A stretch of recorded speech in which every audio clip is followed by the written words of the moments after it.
اعوذ باللہ من الشیطان الرجیم بسم اللہ الرحمن الرحیم یثبت اللہ الذین آمنوا بالقول الثابت فی الحیات الدنیا وفی الآخرہ۔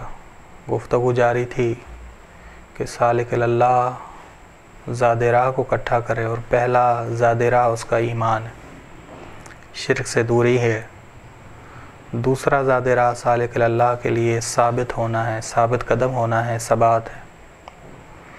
کہ قرآن کریم ارشاد فرماتا ہے کہ یثبت اللہ الذین آمنوا منکم، یعنی پہلے مومن بنو تو خدا تمہیں ثابت کرے گا۔ دوسرا زاد راہ، دوسرا سامان جو سالک اکٹھا کرے گا وہ ثبات ہے، ثابت قدمی ہے، کہ خدا ثابت کرتا ہے ان لوگوں کو جو ایمان لے آئے ثابت بات پر، دنیا کی زندگی میں اور آخرت کی زندگی میں ثابت کرے گا خدا بند عالم۔ انا لننصر رسلنا والذین آمنوا فی الحیات الدنیا، بے شک ہم نصرت کرتے ہیں اپنے رسولوں کی اور مومنین کی دنیا کی زندگی میں اور قیامت کے دن میں، جس دن گواہ کھڑے ہوں گے۔ بس اس میں نصرت ہی نہیں، ثابت قدم کرنا۔ بس یہ ثابت قدمی خدا کی طرف سے عطا ہے، بہت بڑی نعمت، بہت بڑی نعمت ہے۔ بس یہ ثابت قدمی، یہ ثبات لازمی ہے تاکہ آخرت میں انسان کے قدم پل صراط سے گزرتے وقت نہ لڑکھڑائیں۔ ثابت قدمی ضروری، اگر کوئی لڑکھڑایا تو گر جائے گا۔ دنیا میں بھی کوئی راہ مستقیم میں لڑکھڑایا تو شیطان اس پہ حملہ ور ہوتا ہے، اور آخرت میں بھی انسان اگر لڑکھڑایا تو گر جائے گا، کیونکہ پل صراط جو ہے تلوار سے تیز تر ہے اور بال سے باریک تر ہے۔ اسی طرح دنیا میں بھی صراط مستقیم بڑا ہی تلوار سے تیز تر اور بال سے باریک تر ہے، بڑا ہی گہرائی سے انسان کو چننا پڑتا ہے کہ صحیح بات کیا ہے، ٹھیک۔ بس ضروری ہے کہ دنیا اور آخرت میں ثابت قدمی ہو، انسان دنیا میں صراط مستقیم سے ہٹ جائے اگر تو باطل میں گر جاتا ہے، باطل راہ میں گر جاتا ہے، اور دوسروں کو بھی صراط مستقیم سے دور کرتا ہے اور راہ باطل میں گراتا ہے۔ بس ضروری ہے کہ انسان کی عملی طور پہ تربیت ہوتی رہے اور اعلیٰ مقام تک پہنچے۔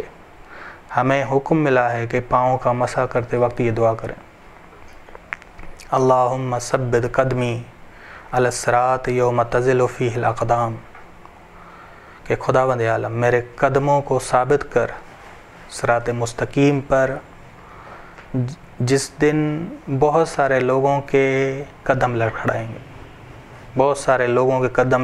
گے، بس پاؤں کا مسح کرتے وقت یہ دعا ہم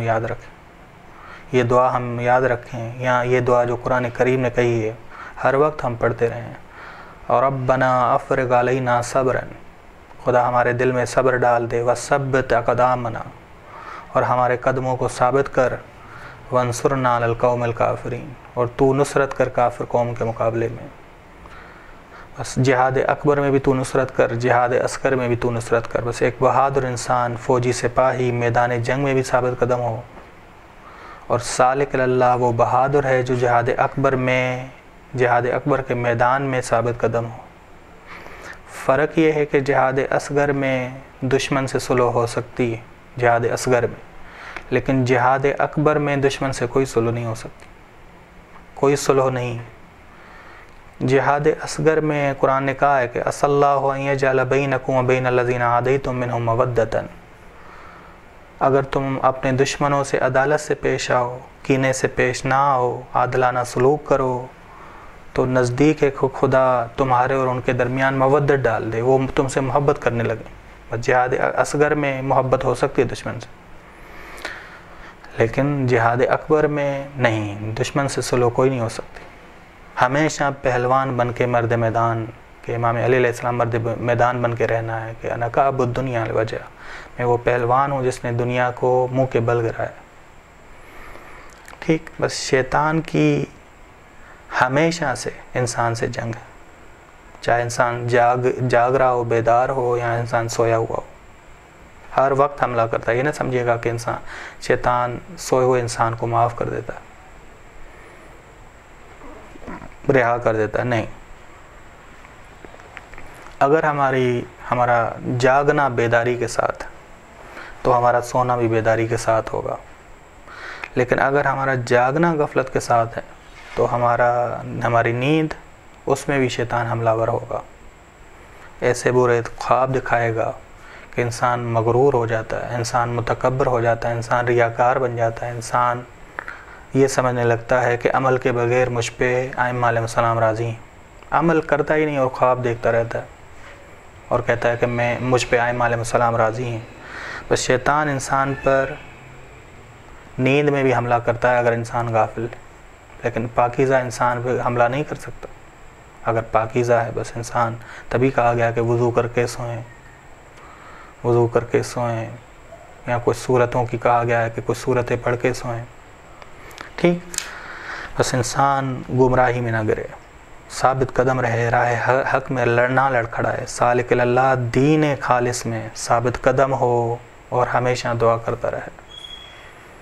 ربنا افرغ علینا صبرا وثبت اقدامنا وانصرنا علی القوم الکافرین.